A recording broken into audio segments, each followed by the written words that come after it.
I don't know. I think nostalgia, there's something special about it, man. You know what I'm saying? I remember watching this movie when I was young as shit. This shit scared the fuck out of me, man. I think the new one is like watered down though, kind of. Cameras look too good, I guess. I don't know. Hell yeah. Yo, I want to shout out everybody for hopping into the live, man. Today we got a nice ass interview going on with the homie H. He popping in and shit. We want to start talking about the state of Tampa, the music industry, artist shit, man. So if you know any artists, tag them in here. Let's get them inside the chat. You know what I'm saying? And we're definitely going to be here just talking game, man. Just explaining our experiences and how we can actually, talk about things that we know about, because we know about this music shit. We've been here doing this music shit for a minute. But I know H is definitely one of them guys that he definitely has the knowledge of, like, things that he knows, not to do in this music shit out here, and things that he should be doing out here in this music shit. I think it's good that if everybody gives game, man, it's gonna be like on another level. Us as Tampa, man, we need to come together as artists and shit, man. So I appreciate everybody for popping into the live. Yo, we got H in the building, man. Yeah. What's going on, homie? Yo, what's good, poppin', bro? Chilling, man. How you been, bro? Yeah. Welcome to the live, man.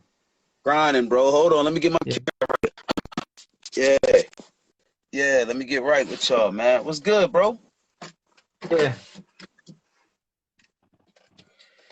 Where you at, bro? You in the whip? Yeah, man, I'm in the whip, man. The youngin' in the crib sleep, so I came out here to do the interview. Hell yeah, man. That's what's up, bro. How little man doing? He good, man. Getting big as fuck, Yeah. That's what's up, bro. Yeah. So like, yo, this whole you popping onto the live, bro, this shit means a lot, bro. I truly appreciate you. The platform, man, I appreciate you and all of that shit, bro. And I look forward to working with you in the future and shit too. You know what I'm saying? Oh man, you already know. You already know it's love, bro. I'm sending out some requests now. Yeah, hell yeah. So like, yo, this quarantine shit, bro, how the fuck has it been affecting you, bro? I've been chilling, man. I just been working, same shit I've usually be doing. Yeah. Has it affected your like routine and shit of like going out and shit like that at all? I mean, yeah, working in the clubs and shit, that's my main hustle. So it's like, kind of put a little hold on that shit. Good thing I had some money put away, but we just more in the planning phase. I'm a planner, so I like to plan a lot of shit. So it just give me more time to plan, more time to write more records, get back to the music. So So like as far as like the quarantine and shit, man, has this shit like changed your perspective on like your ability to create music? Has it affected like the influence of you making music or anything? Nah, man. Nah, I'm still in the studio, man. I'm still working. We still rocking, man. It's actually gave me some crazy ideas to do some different shit, to plan some different shit. Like the thing, me and you was talking about yesterday, if we pull that off, that shit gonna be crazy, man. Yeah, I feel you, bro. That shit's gonna be sick as fuck. I like the idea, man. I can't wait to get the shit in, bro. It's gonna be stupid. The city, man, has been like it's been going through some crazy shit, bro, right now. With everybody talking about, I guess the news is talking about reopening beaches and shit right now. How do you feel about that shit? Man, listen, I don't know, man. It's wild, bro. Like they gonna do whatever they gonna do, man. It's like we kind of think that we have a say. You know what I'm saying? I think we fucked around and we believe that we have a say in what goes on and how shit goes on and what's going on. Man, we just play by their rules. So whatever they gonna do, we just gotta adjust to it. Do you believe that our government right now is trustworthy, man, in these times? Man, them motherfuckers ain't never been trustworthy. do you think we should trust them though right now? What they saying about going out to like beaches and shit? Man, I don't trust shit they say, bro. Listen, I'm surprised that stimulus shit was real. I wasn't even believing that shit. Yeah. What do you think about them talking about that shit was like a loan and shit like that? So all the people that like got that shit supposedly, I don't know if it's a loan for like the like regular like population, but I think that there's a business stimulus that's going out right now for people that own businesses. You know what I'm saying? Like, I mean, they had to back and shit. there's all types of loans and shit going out, like small business loans and all of that. But the stimulus shit is just basically the same shit that they gave to the businesses and shit that they gave last time with the bailouts and all that shit. I mean, all they did was give us a little bit of the tax money that we pay anyway. Facts. That's all that shit was. Yeah. So how do you feel life's gonna be after this shit, bro? What do you think is gonna change? I think everybody's gonna be germaphobes, man. I think that's it. That's it. Yeah. No more shaking hands? Man, niggas still shaking hands. Yeah. niggas out here still shaking hands. Listen, if I fuck with you and I shake your hand, man, I shake your hand, nigga. If we gonna die from shaking hands for showing love to my niggas, man, and that's just how it's gonna be, man. Yeah, that's crazy. I mean, it's crazy. Niggas are scared of this, but go fuck a bitch raw. Yeah. Yeah, that's facts, bro. like AIDS ain't real. You know what I'm saying? That's crazy. Yeah, these numbers, bro, from the corona death are big, man. Like I kind of feel like it was gonna be an issue once it surpassed the 9/11 numbers and shit. And since it has surpassed the 9/11 numbers and like numbers are still climbing and shit, I don't know. I think maybe going outside, bro, and doing public shit and all that stuff, it might be a little bit too soon. You know what I'm saying? Until we can really find out what's going on, because I don't know. I don't think they're doing a really good job of talking about like really what the fuck is going on. You know what I'm saying? People to this day still don't know what the fuck is going on with that shit. You know what I'm saying? Man, when them motherfucking clubs open back up, yeah, niggas ain't trying to hear none of that shit. Niggas just gonna die in the club. Yeah. Niggas is tired of being in the house it ain't really been 60 days yet, and motherfuckers has got cabin fever. What it do show you is the motherfuckers who listen. Niggas talk about they could do time. I don't know, bro. I don't know. You gotta watch who you doing dirt with, bro. If niggas can't be in the crib, in the freedom of your house for 30 days and they going crazy, I can't imagine these niggas in a box, man. That's some fact shit, bro, for real. That's crazy. Yeah, Zay, what's up? Hell yeah. I see TB Maestro in the building, man. Shout out him, you know what I'm saying? Also, man, shout out my nigga Fresh P in the building. Yeah. We also, man, want to talk a little bit about like where you from and shit, man, because I know like, you know, you're here in Tampa and shit, you based out of here and stuff, but you know, let the people know where you're from. Man, I'm from Wilmington, man. Wilmington, Delaware, west side, north side, south side. You know what I mean? Like all over Wilmington. But man, listen, Tampa's home, man. Tampa, that's where I've been. I really started my music journey in Tampa, for real. Like I played around with it in Delaware, but when I moved here and got serious here, like, you know, I was embraced here. You was embraced here by what? You mean like fans or like people that's like in the industry or people, man? Like the people of Tampa, man. Yeah. The people of Tampa, man. When I first came, it was crazy because when I first came, like I connected with like the niggas like Lord Drac and Tom G and Rated R, and you know, it was a Sandman, and it was a lot of OGs that was already here that, you know, respected the grind when I was out on my grind. So they, you know, they embraced me even though I was from the north. You know, Tampa don't really show too much love to the north siders. You know what I'm saying? Yeah. As you know, on a caliber that I'm at, you know what I'm saying? Like it's you don't see too much of it. So, you know, I was embraced and you know, they taught me the right way. But I always respected the culture of Tampa. Yeah. So, you know, it's a respect thing. So no matter what city I'm in, I'm always gonna respect the culture. Shout out to Mel, what's up? So let's talk a little bit about your name, bro. H. Like where did it come from, bro? And how did you come up with the spelling for that shit, bro? Nah, my boy in high school, man, he gave that shit to me. You know what I'm saying? My nigga Darnell. Yeah, man. We used to just be, you know, fooling around and shit, and he used to always call me H, but you know, one day we doodling and shit and he spelled it out. So I had my first show and they was like, well, what you gonna go by? And I was like, but it was already in the notebook that I was writing my rhymes in, so I was like, fuck it. That's what it is. It's H. Bonds, what does it mean to you now?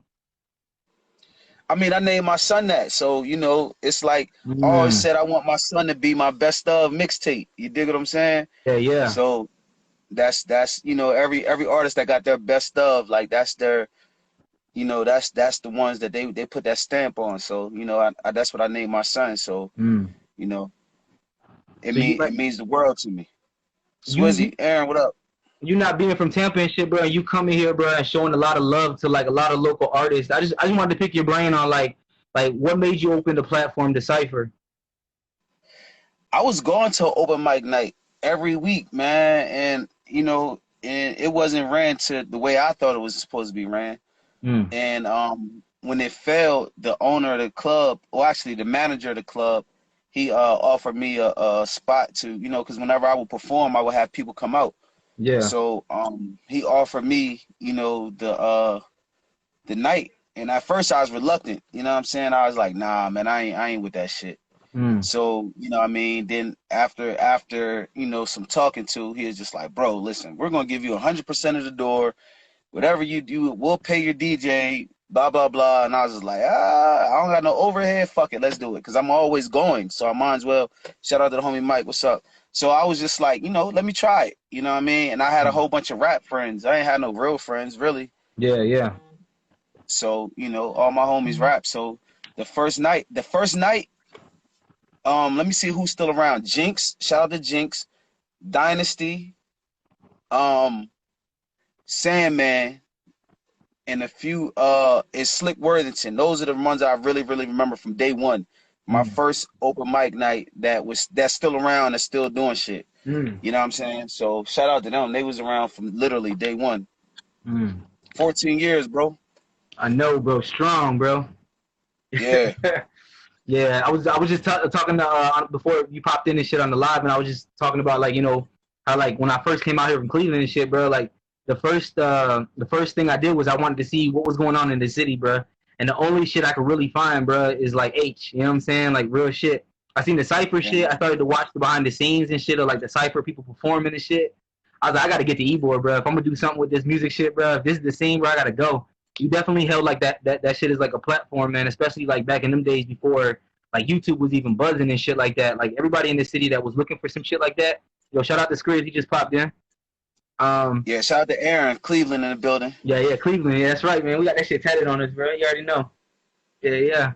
But I want to congratulate you too, man, on opening the platform for Loud on Seventh. You know what I'm saying? That shit is huge, bro, and I can see the potential of this shit growing even beyond bigger than what expectations are, bro. Like what was your transitioning going from doing the cipher, and what made you want to do Loud on Seventh? I planned Loud on Seventh. Well, I planned a music a concert, really. That was one of my goals.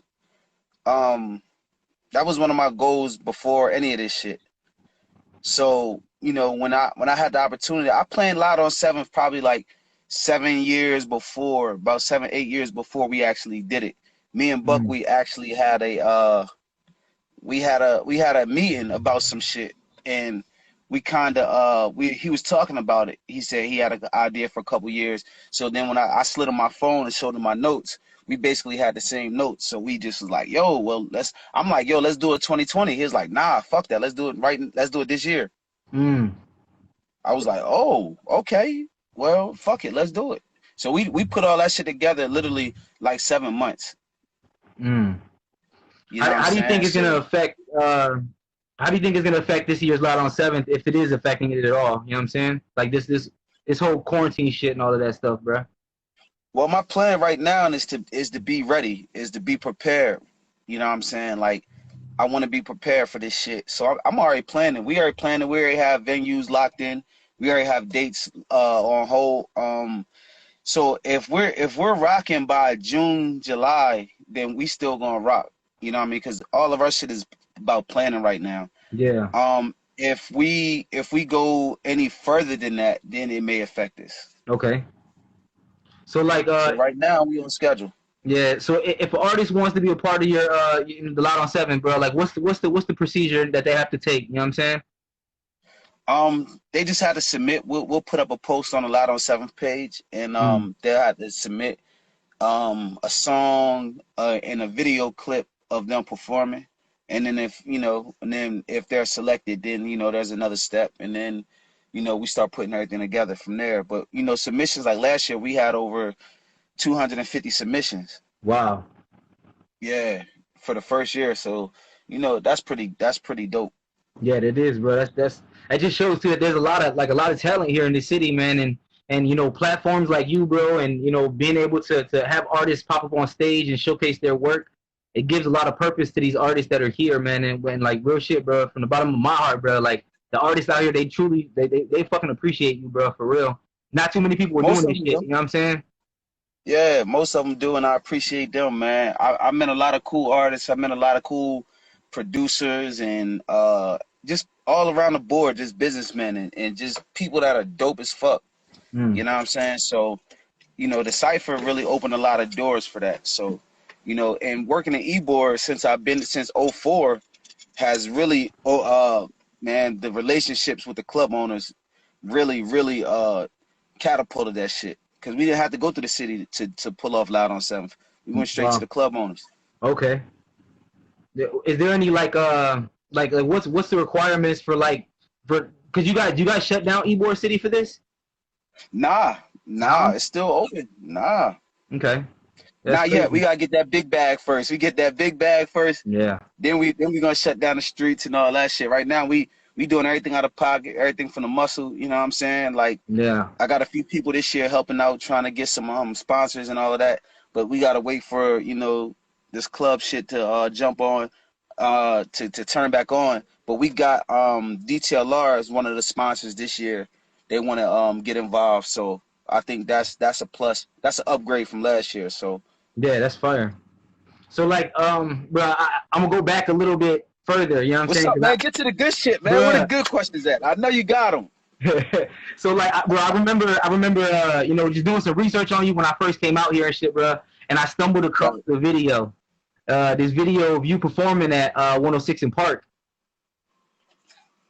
You know what I'm saying? Yeah, I remember, bro. yeah, I yeah. remember watching the performance and shit, and you.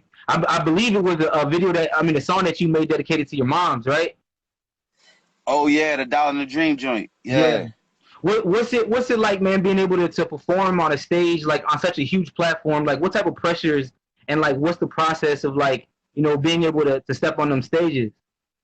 You know what's crazy? You know what's crazy? Like, I really feel like I was born for the stage, bro. Mm, Like, it wasn't no pressure. It was that kill mentality. You know what I'm mm. saying? Yeah, Aaron, I was on there twice. Yeah. Of Yeah, course she's gonna yeah, have to. But nah, but it was the kill mentality because it was a performance contest. So my only goal, like the first time, it was more so like I'm here. I need to prove myself.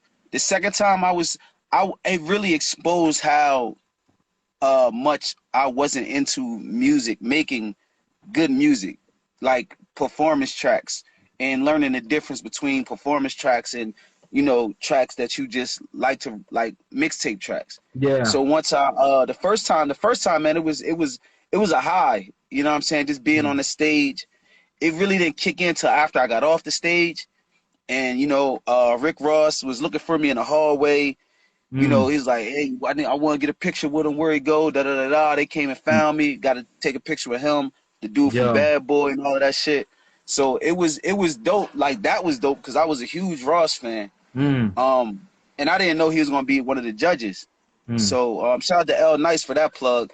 Um, it was a dope experience. And then when it aired, because we did it on a Wednesday, mm, and it aired that Friday. So, when it aired, I was home and the love was real. The phones mm. was blowing up. You know what I mean? It was a dope feeling. The second time, it was more about business, trying to get things together. So that's why I preach to a lot of artists I work with now, like get your business together before you even release the music. So you're already ready when the opportunities come. Cause a lot of opportunities I missed because I didn't have my business right. You know Yeah. what I'm saying? That kind of fucked me up. Um, but it was a great learning lesson. It was a great learning lesson. So what do you how do you feel like it's important to like artists to like learn the business aspect of this whole shit as far as like how important is it for an artist to have to learn their demographic? Um, I just say it like this. I don't think there's a demographic with music right now. Mm, I just think that you got to do you and spread it as far as you can spread it and put your money behind marketing and people who I would tell every artist to find somebody who can navigate for them. You know what I'm saying? Who can open those doors for them, who can show them what to do, teach them, you know what I'm saying? Because there's so many ways to go, but you got to have a path.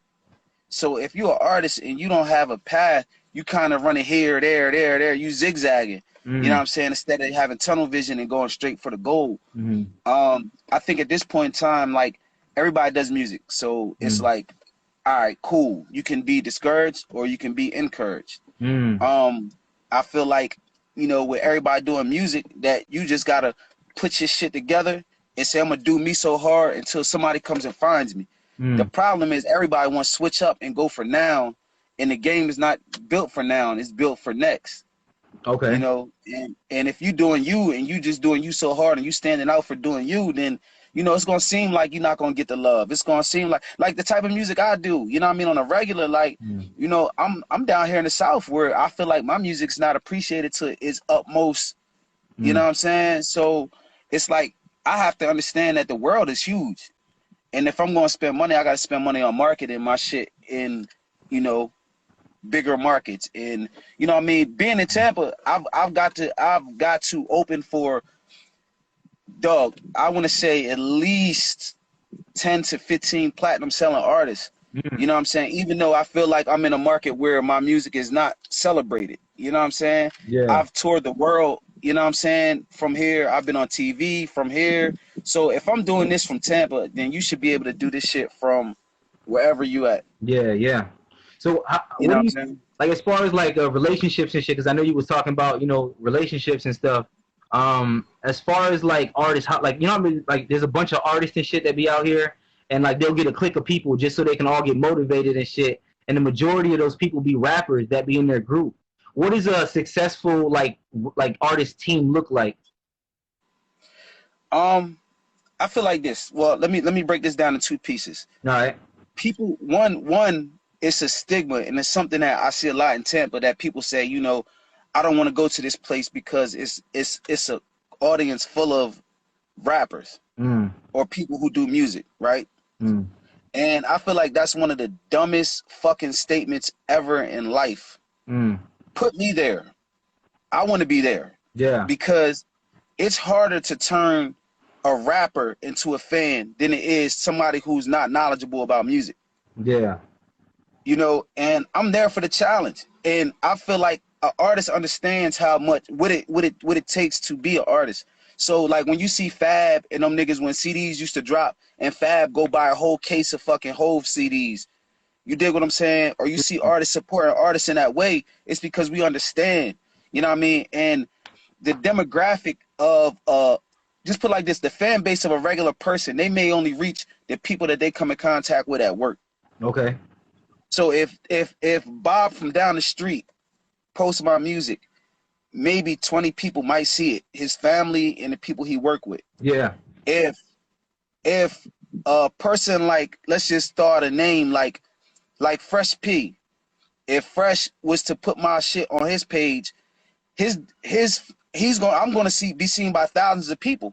You know, it's the tip. It's a book called The Tipping Point. If you're an artist, please read The Tipping Point. It's how businesses find basically the popular person in certain markets, so they only have to drop one seed there and it'll grow. So you gotta understand the business and understand the game. Two, to me, an artist team should involve people who do business at some capacity. Whether it's a manager, whether it's somebody who's just navigating for you, who's whatever, you know, but you should also have people who push your creativity, like artists. You know, like before I used to go to the studio by myself, me and my engineer, we'd be in there for hours, maybe the producer. You know, these days, like you've been to a couple of my sessions, so you see, we have all type of people who do hooks. We have singers, we have rappers, we have engineers, we have 3 or 4 producers. You dig what I'm saying? So to me, that's me pushing my creativity, you know, to a whole nother level. And it's like, y'all gonna come up with different ideas than I'm gonna come up with. And as a leader, you gotta learn sometimes you gotta sit the fuck back and follow somebody else's vibe. It ain't always about your vibe. So, you know, you seen like the song that me, you, and Mojo got. Yeah, yeah. You know what I'm saying? Like, I let y'all go ahead and push that. Mm. And then I jumped on afterwards and created what I mean, just filled in the blank. I followed Jaws vibe. Yeah. So, you know, I think artists have to understand what they're doing and what they're saying, and an understanding of how to sell or how to market. Mm. You know, because at the end of the day, the rap right now is the leading genre of music. Yeah. And we have the most followers, we have the most influence, we have a lot of shit going on for us. So if you do go to an event and you have 5 rappers reposting your shit that all have over 5,000 followers, Mm. that's 25,000 right there. Wow. The regular person, the regular fan may only have 500, 600 people. Mm. So you could do the math right there. So how important is marketing to like the local artists, man? As far as marketing, artists in general, you know what I'm saying? Like how important is it? Listen, bro, it's 2 things, man. Marketing, and a budget.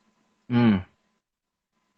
You have to have a budget first. Have a budget, and then have a budget to market. Even if it's something like you put away $50 a week, you know what I'm saying, Mm. and then still, you know, a separate, you know, for budget. That's the thing between the indies and the majors. Mm. The biggest thing, the biggest jump. Anybody who's serious or that's in the game right now, they have a budget. Mm. You ask an artist right now what's their budget, they're gonna hit you with the, well, I don't know, if I need you give me a number, I'm gonna go get it. I understand, because I'm like that. Yeah, yeah. But you have to understand that you have to have a budget in order to progress in this shit. You got to, because you gotta know how much you can spend a month on what you're doing. Yeah, that's facts. Yeah. Let me ask you a question. As somebody who shoots videos, right? Yeah, yeah. If I was to ask you, like, how much for a video, right? Mm. Just start a number for me. Like, okay, so like if I was gonna like be meeting with a client or something like that, or somebody reaches out and says like, yo, what's good, man? I seen your work. I'm trying to, you know, see what's going on. I usually let them know that, you know, the budget, it basically depends on how intricate the project is, and it really does. I'm saying just start a number. Okay. Any number. Start a number. Like $600 for a music video, and that usually comes with like social media content, and that's like for 2 locations, no cars, no models, none of that shit. So this is what I'm saying to you, right? 600. Say I'm an artist. I work at fucking Publix. I don't have $600 right now. I don't have $600 just to drop on a video because I got kids, I got rent, I got bills, blah blah blah, right? But I know my budget. My budget a month is maybe $200 a month, right? So if I came to you and said, listen, how about I'll give you $100 a month for 7 months? Would you be willing to work with me? Yeah, definitely. See, because like even like when it comes down to like our payment plans and shit, like I understand like, bro, me being an artist and everything, how this financial shit works, you know what I'm saying? And how other things are really important and all that stuff. I completely get it. Our down payment shit is like you basically put half down to lock in your date and then the rest day of shoot. So if it takes you 3 more months to end up getting that shit, you know what I'm saying? Then I feel like that would be kind of fair. You know what I'm saying? What I'm saying though is a plan comes with a budget. So, you know, it's different when you ask a motherfucker like, yo, let me budget this out because I know what I can do. I know what I can spend. So when you have a plan and you step into it with a plan, you never know what the result may be. A lot of times opportunities are missed because your pride won't let you step to somebody humbly and say, yo, dog, listen, I ain't got it, but I can get it, and this is what we can do to, you know what I mean? And it's so simple, bro. Yeah, because there's a lot of artists that I work with now, man, that like on some real shit, like if they came up to me on some human shit and was like, yo, bro, like I only got this. Well, look, man, this is what we can work out. You know what I'm saying? We could do this for that. You know what I'm saying? And I feel like this, because there's a disconnect when it comes to artists and videography, because they don't have the education behind what goes into the shit. And a lot of people think like it's like, oh yeah, you just got a camera, bro, just shoot me and then send me the footage. But it's not like that, bro. It's a whole process. Like when it comes down to equipment and shit, bro. Like I personally invested like I would say something like 20 bands into all the equipment that I got. You know what I'm saying? Right. So it's like the $100 a week for 7 weeks. And then it really what would be the entail of something like that as far as what is an artist's expectations on what that Well, $100 a week inquires? nah, but what I'm saying is it's not per se like that's the number I'm trying to throw out. I'm just saying when you have a Yeah, budget, you yeah. know what you can spend, and sometimes as a Mm. when these labels hit these people up, they have a budget. Yeah, yeah. They're able to get what they it's all about corresponding. You know what I mean? Mm. Like, what's your demand? You know what I mean? What's your demand? What do you need? Listen, this is my expectation. This is what I can do. It's a conversation, and a lot of people don't want to have conversations. We want to live like we millionaires, but we not. Mm. Like the way the millionaires do it, they just throw the money at it. How much? What day? All right, here's the details. It's paid for. Mm. If you're not moving like that, bro, you just gotta have a budget and budget this shit out. Yeah, yeah. And the worst they can say is, "Nah, I'm not doing that shit," Yeah, and that's yeah. fine. But you try. You know what I'm saying? So it's kind of like, artists believe that marketing is just posting their shit up on Facebook and the simple shit that we do. And I've never put money into marketing. Mm. I've never ever put money into marketing, and I've only got to where I've got to because of good relationships. Mm. Because of good relationships, and the people I have relationships with, they have good relationships. Yeah. So, it's kind of like a domino effect. But with this new shit I'm going to drop, and now I have an investor, I'm about to dump a whole fucking hell of a lot of money into marketing. Mm. And it's a new day, bro. And it's going to be a new day. And So, a lot of things that we're going to do is it's going to cost some money, but the results is going to be crazy. yeah. So like, how do you feel about platforms and like because I know like World Star and shit. A lot of artists ask me about World Star and if it's even worth it. You know what I'm saying? I look at it from the perspective of how I view World Star and shit. You know what I'm saying? And I'm like, I guess there's a hip hop audience that's based there and shit like that. But Yo, check me out. $700, Check me out, man. $800 for a post is Got it. crazy. Yeah, yeah, Listen, I feel like there's so much more that you need to do before you spend that money at World Star. yeah. It's so much money that it's so much that $700-800 that you're spending at World Star. Mm-hmm. Like somebody like me could really put together a play to get you the things that you need to do first before you do the World Star. Mm. See, doing the World Star is like, all right, I'm going to go to Madden. I just started rapping today. Mm. This is how crazy it sounds to me. Yeah, yeah. I just started rapping today, and I got an opportunity to open for Jay-Z at Madison Square Garden. Mm. And I'm going to perform. And I just started rapping today. Like, yeah. even though that is a huge opportunity, my nigga, do you know how many steps you done fucking skipped before you like took that? Like, some people wouldn't even think twice to decline that, right? Mm-hmm. But I feel like at certain times you have to decline certain shit because you're not ready for that look. Mm. It's a wasted look. You think that could hurt you more than help you then? Is that what you're saying? Yes, because nobody wants to wait. Yeah. If you just started rapping today, you don't have any music up, you don't have any merch, you don't have a team, you don't have anything. All you know, you just rapping. Yeah. As big as the opportunity is, it is a dumb decision to take that opportunity because you're not ready. And a lot of people look at me like, nigga, you crazy. And I'm like, bro, like, oh, okay. I can't. Hey, who am I? I don't know anything. I tell you what, I got friends like my homie L Nice and my man Bobby over at Empire. Shout out We have a Nice, lot of man. conversations. Yeah, we got a lot of conversations about the industry, and I'm not that far off, right? Mm-hmm. So a lot of things that I talk about is because I know. And if I was hired by a label, then it would be a ah moment, like yeah, you right. But since I don't, it's like, I don't know, man. He might not know what he's talking about. You know what I'm saying? And then it's like, oh well, if he knows this much, then why he? Listen, I could. You can ask how nice. We have plenty of label deals. We have plenty of label opportunities. We still do. I know what I want out of the music game. You feel me? I knew what I wanted always. I knew what I wasn't going to do.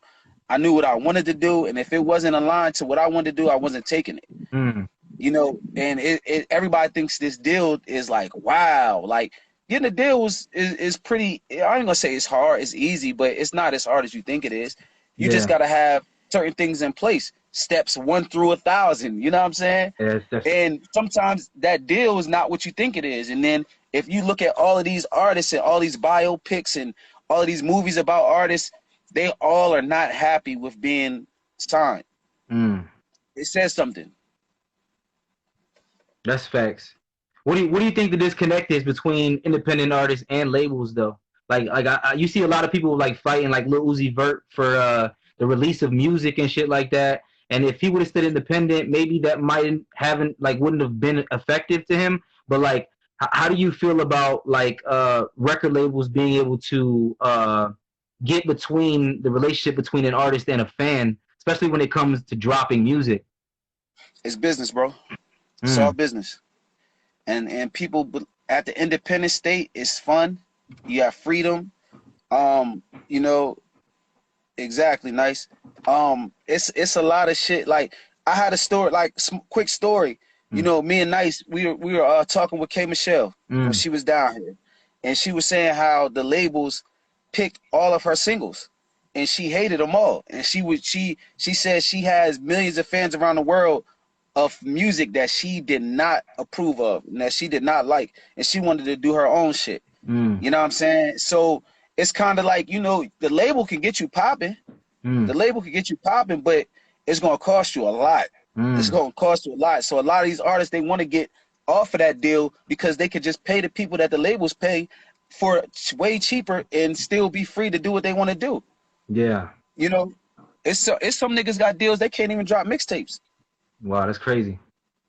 That's bad business though. Like, what would you suggest if an artist is in a situation, man, where he's got people knocking? You know what I'm saying? What before even sitting down with these people, what would you suggest? You know what I'm saying? For him to be ready to sit down with people, should he have entertainment lawyers and all of that stuff ready? Like, what do you think? Yep. Yeah. Entertainment lawyers, definitely. If you're approaching a label, then you shouldn't even want the deal. No, but let's say it's vice versa. Let's say the label's already like reaching out to people. You know what I'm saying? Where they're like, yo, what's up? If the label is reaching out to you, then you create the demands. You create the part. That's called leverage. Yeah. You create the leverage and you get, you know what I mean? You tell them what you want. Not the other way around. You know what I'm saying? Yeah. So if you don't have the leverage, don't even think about it. Don't even think about it. I mean, you could be popping and broke. You can get a deal, be popping and broke. Yeah. A lot of these niggas got deals and all that fake ass money in their videos, and them niggas be in these little ass apartments. You know what I mean? Like, okay, if that's what you want, you know, in debt. These 360s is fucking niggas up. If you ain't built for it, don't do it. Yeah. So like, as far as quality though, in music and shit, like how important is it for an artist to be recording at a studio?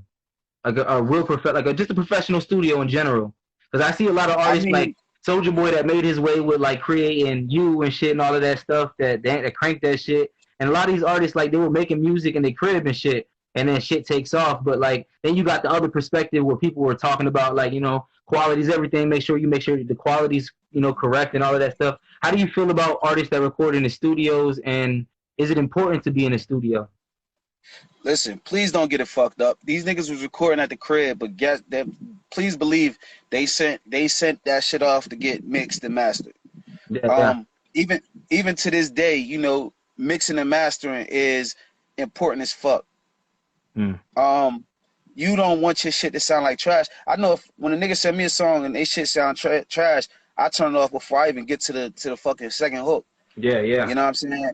You might get 35, 40 seconds out of me. But, you know, whether it's good or not, you know, so, I mean, it's not important to be in the studio. It's good. It's important to have a good quality recording. Because guess what? If you want to compete, because that's what this is, right? Yeah. It's a competition, right? Uh-huh. So if you want to compete with a Chris Brown or a Drake, not once have you ever heard these motherfuckers with some trash ass mixes. Never. Yeah. If you gonna compete, go compete with the niggas that's at the top. It's a lot of niggas want to get by and have local success, have regional success, have you want to be nationwide. Yeah, You know, yeah. you want to be international. You want to be, if you want to compete with the big boys, you got to do big boy shit. So if you're not competing, what the fuck you here for? Do you believe that the whole competing with artists that are already established and signed and putting up bigger bags is something that local artists should be doing though? Because like me personally, bro, like I see a lot of artists that have a bigger bag that will go ahead and drop some shit, and it's like, how do you compete with somebody that's in the game already dropping 500 on a single, and then You got to, hey, listen, when you playing in the park, right? You playing ball in the park. Your ass, you dream of going against Jordan, Kobe, LeBron. You dig what I'm saying? Yeah, yeah. Even though you at the park. Before there was a high school basketball team, before there was a college team, you was at the park wishing one day you could compete with these niggas. Yeah. And you practice so if you ever had the opportunity, you could bust their ass. It's the same shit with music, bro. It's the same shit with music. You want to compete. You want to in your mind create a space where, you know, if I ever got in a situation where Drake told me to play my best record, he gonna listen to that shit and be like, yo, this is that shit. Yeah. He gonna listen to it and be like, damn, this nigga on. I need to sign this nigga right now. Yeah, if your shit trash and that nigga hear it, that nigga gonna turn that shit off, bro. Yeah, yeah. Facts. You know, sometimes you hear potential and you say, all right, I could fix that. I could put him in the studio with X, Y, and Z, and they could get his sound right. You know, people see potential all day, but as far as if you see my potential and my quality is already there, then nigga, we already half a step ahead. Yeah, yeah. Shar, what up, baby?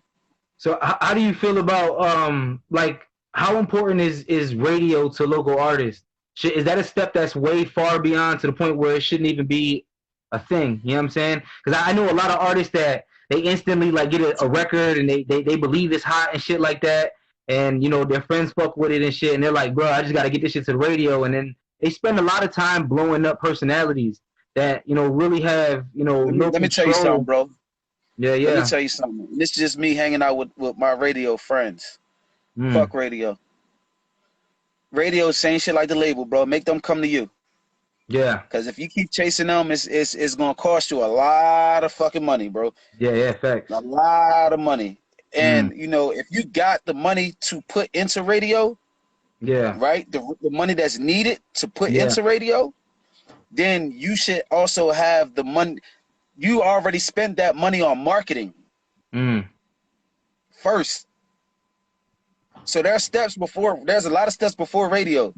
But if you if you got the bag to go to radio, because you know you can't really, you can pay for radio. Let's be real with you. Yeah, yeah. But if you got the bag to put behind radio, then you already got the bag to put behind marketing. If you don't have the bag to put behind marketing, don't even look at radio.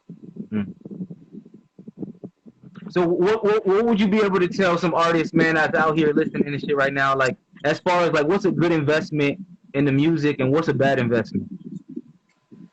A good investment? Yeah. Marketing. Marketing is the number one thing, because what you need is people to see you outside of your market.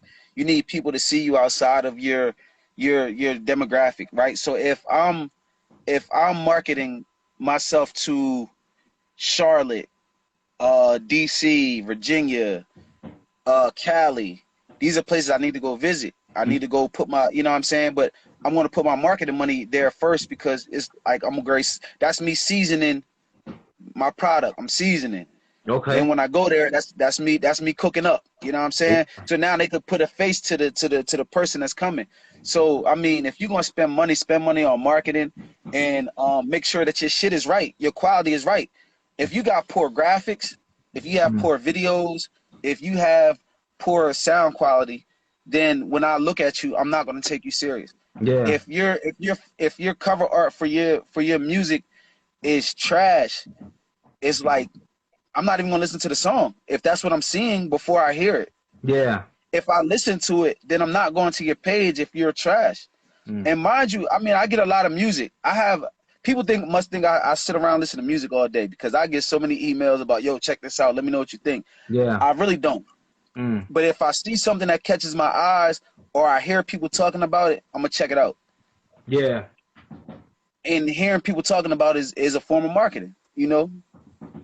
How do you feel about artists that buy fake followers and streams and shit like that? Who cares? That's how I feel about it. There's no Nobody growth there, cares. right? Like, honestly, like 100%. Like, I tell a lot of artists all the time, too, like, you know, when you do shit like that, you can't really separate and see the actual growth process of where you're going. You know what I'm saying? Even if for some reason you do trick 1 million people into thinking that 10,000 is fake or real or some shit. You know what I'm saying? It's like, how do you see the growth of that shit, man? Like, that shit, there's no Nah, real. bro, it's the same. I mean, like the homie said on the movie Dope about the fake bag. It's about who carrying it. It's about who carrying the bag. You know, like when they did that Instagram sweep, a lot of major artists' numbers went down a lot. Yes. You know, people don't take you serious once they figure out that you did that shit. But when you when you think you put too much stock into Instagram followers, then you already, you know, I don't think people like that's up there in the game give a fuck about how many followers they have. And they probably only follow like 4 people anyway. Yeah, yeah. And they're barely probably on there. Because when you busy, you too busy to worry about that type shit. Yeah, yeah. You know what I'm saying? It's cool to get your numbers up, but, you know, if you're selling a product, then you need to have your numbers for real. You know, those numbers really matter. Yeah. And you want to get those numbers up for real. But if a person follows you because you have 30,000 other followers, are they really following you? Just facts. So yeah. I mean, to me, I really don't give a fuck. I think I'm at like 9,000 and like 600 or some shit or 400. So I don't know where the fuck I'm at. I just know somebody told me at 10,000 I'd be able to do some cool shit or something. And I was like, oh, let me check how many do I got. But you know, it's about to be merch season. I'm gonna drop a whole bunch of merch. So I need my real followers, bro. What's the future for H look like, man? Like, let the people know, man, what you've been working on and shit like that. Let them know what you cooking, man. Man, I just got some new music coming, man. Back to the music. I took some time off, had my son, and now he a little older. I got the experience, you know, fatherhood and all of that. Now it's back to the business, back to the road,